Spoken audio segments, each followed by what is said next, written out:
Hello guys, welcome to Kiran with me channel. ಇವತ್ತಿನ ಈ ವಿಡಿಯೋದಲ್ಲಿ ರಾಬರ್ಟ್ ಮೂವಿ ಬಗ್ಗೆ ರಿವ್ಯೂ ಮಾಡ್ತಿದ್ದೀನಿ, ಹಾಗೆ ಎಕ್ಸ್ಪ್ಲೇನ್ ಮಾಡ್ತಿದ್ದೀನಿ. ಈ ಮೂವಿಯು ಯಾವ ಯಾವ ಭಾಷೆಗಳಲ್ಲಿ ತೆರೆಗೊಂಡಿದೆ ಮತ್ತು ಈ ರಾಬರ್ಟ್ ಮೂವಿಯಲ್ಲಿ ಯಾವ ಯಾವ ಹೀರೋಗಳು ನಟಿಸಿದ್ದಾರೆ ಮತ್ತು ಯಾವ ಯಾವ ಹೀರೋಯಿನ್ಗಳು ನಟಿಸಿದ್ದಾರೆ ಮತ್ತು ಈ ಮೂವಿಯ ಡೈರೆಕ್ಟರ್ ಯಾರ್ಯಾರು ನಟಿಸಿದ್ದಾರೆ ಮತ್ತು ಈ ಮೂವಿಯ ಸ್ಟೋರಿ ಹೆಂಗಿದೆ ಅಂತ ಕೂಡ ಈ ವಿಡಿಯೋದಲ್ಲಿ ನೋಡೋಣ ಗೈಸ್.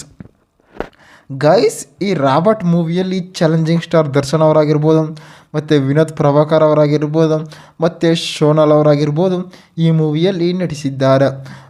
ಮತ್ತು ಈ ರಾಬರ್ಟ್ ಮೂವಿಯ ಯಾವ ಯಾವ ಭಾಷೆಗಳಲ್ಲಿ ತೆರೆಗೊಂಡಿದೆ ಅಂತಾರೆ, ಮೇಯ್ನಾಗಿ ಕನ್ನಡದಲ್ಲಿ ಕೂಡ ತೆರೆಗೊಂಡಿದೆ ಮತ್ತು ಹಿಂದಿಯಲ್ಲಿ ಕೂಡ ಡಬ್ ಮಾಡಿದ್ದಾರೆ ಮತ್ತು ತೆಲುಗಿನಲ್ಲಿ ಕೂಡ ಡಬ್ಬಿಂಗ್ ಮಾಡಿದ್ದಾರೆ ಅಂತಲೂ ಕೂಡ ಹೇಳ್ಬೋದು.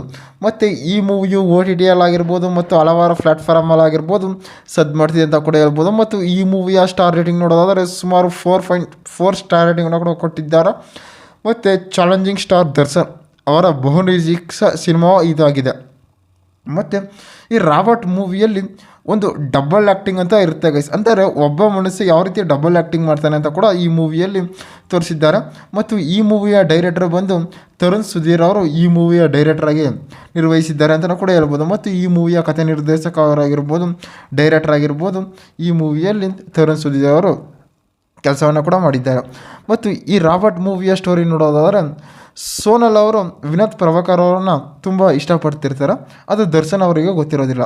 ಆದರೆ ವಿನೋದ್ ಪ್ರಭಾಕರ್ ಮತ್ತು ದರ್ಶನ್ ಅವರು ಇಬ್ಬರು ಒಂದು ಕ್ಲೋಸ್ ಫ್ರೆಂಡ್ ಆಗಿರ್ತಾರೆ ಗೈಸ್.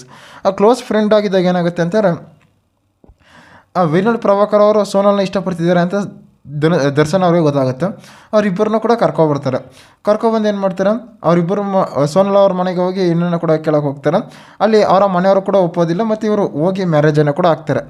ಮ್ಯಾರೇಜನ್ನು ಆಗಿದಾಗ ಏನಾಗುತ್ತೆ, ಈ ದರ್ಶನ್ ಅವ್ರಿಗೆ ಒಬ್ಬ ಇರ್ತಾನೆ ಗೈಸ್. ಅಂತಾರೆ ಅವನು ಒಂದು ಬಿಸ್ನೆಸ್ ಆಗಿರ್ಬೋದು, ಒಂದು ಮಾಫಿಯಾ ಅನ್ನೋನ ಕೂಡ ನಡೆಸ್ತಾ ಇರ್ತಾನೆ. ಆ ಮಾಫಿಯಲ್ಲಿ ದರ್ಶನ್ ಅವರು ಕೂಡ ಕೆಲಸವನ್ನು ಮಾಡ್ತಾ ಇರ್ತಾರೆ. ಆ ದರ್ಶನ್ ಅವರು ಮತ್ತು ವಿನೋದ್ ಪ್ರಭಾಕರ್ ಅವರು ಕೆಲಸವನ್ನು ಮಾಡ್ತಿದ್ದಾಗ ಏನಾಗುತ್ತೆ ಅಂತಾರೆ, ಆ ಮಾಫಿಯಾದ ಡಾನ್ ಮಗ ಏನು ಮಾಡಿರ್ತಾನೆ ಅಂತ ಒಂದು ಹುಡುಗಿರುಗಳನ್ನು ಇಟ್ಕೊಂಡು ಏನೋ ಒಂದು ರೀತಿ ಆಟ ಆಡ್ತಾ ಇರ್ತಾನೆ ಮತ್ತು ಏನೋ ಒಂದು ರೀತಿ ಬಿಸ್ನೆಸ್ಸನ್ನು ಮಾಡ್ತಾ ಇರ್ತಾನೆ. ಅದು ದರ್ಶನ್ಗೆ ಮತ್ತು ವಿನೋದ್ ಪ್ರಭಾಕರ್ಗೆ ಕಂಡ್ರೆ ಆಗೋದಿಲ್ಲ, ಆಯಿತಾ. ಮತ್ತು ಆ ಸೋನಲ್ ಅವರು ಕೂಡ ಅವರು ಡಾಕ್ಟರ್ ಆಗಿರ್ತಾರೆ. ಆ ಡಾಕ್ಟರ್ಗೆ ಏನಾಗುತ್ತೆ, ಅವರು ಆದರೆ ಓನರ್ ಅವ್ರ ಮಗ ಏನು ಮಾಡಿರ್ತಿದ್ದಾರೆ ಅಂತ ಗೊತ್ತಾಗುತ್ತೆ. ಆವಾಗ ಏನು ಮಾಡ್ತಾರೆ, ವಿನೋದ್ ಪ್ರಭಾಕರ್ ಮತ್ತು ದರ್ಶನ್ ಅವರು ಕೂಡ ಆ ಓನರ್ ಅವ್ರ ಮಗನ ಕೂಡ ಸಾಯಿಸ್ಬಿಡ್ತಿರ್ತಾರೆ. ಸಾಯಿಸ್ಬಿಟ್ಟಾಗ ಏನಾಗುತ್ತೆ ಅಂತಾರೆ, ಅಲ್ಲಿ ತಿರ್ಗಾ ಅಲ್ಲಿ ಒಂದು ಡಬಲ್ ಆ್ಯಕ್ಟಿಂಗ್ ಆಗುತ್ತೆ. ಮತ್ತು ದರ್ಶನ್ ಅವರು ಈ ಮುಖದಿಂದ ಈ ಮುಖಕ್ಕೆ ಚೇಂಜ್ ಆಗ್ತಾರೆ. ಮತ್ತು ಈ ರಾಬರ್ಟ್ ಮೂವಿಯು ಒಂದು ಎಂಟರ್ಟೈನ್ಮೆಂಟ್ ಮೂವಿಯಾಗಿ, ಥ್ರಿಲ್ಲಿಂಗ್ ಮೂವಿಯಾಗಿ ತೆರೆಗೊಂಡಿದೆ ಅಂತ ಕೂಡ ಹೇಳ್ಬೋದು. ಮತ್ತು ಈ ಮೂವಿಯಲ್ಲಿ ಸಾಂಗ್ಸ್ಗಳಾಗಿರ್ಬೋದು ಮತ್ತು ಫೈಟಿಂಗ್ಗಳಾಗಿರ್ಬೋದು, ಮಾಸ್ ಆಗಿರ್ಬೋದು, ಮೂವಿಯಲ್ಲಿ ಸಖತ್ತಾಗಿ ಕೂಡ ಕೊಟ್ಟಿದ್ದಾರೆ ಅಂತಲೂ ಕೂಡ ಹೇಳ್ಬೋದು ಗಾಯ್ಸ್. ಇದೇ ರೀತಿ ಮೂವಿ ಅಪ್ಡೇಟ್ಗಾಗಿ ಕಿರಣ್ ವಿತ್ ಮೀ ಚಾನಲ್ನ ಸಬ್ಸ್ಕ್ರೈಬ್ ಮಾಡ್ಕೊಳ್ಳಿ ಗಾಯ್ಸ್.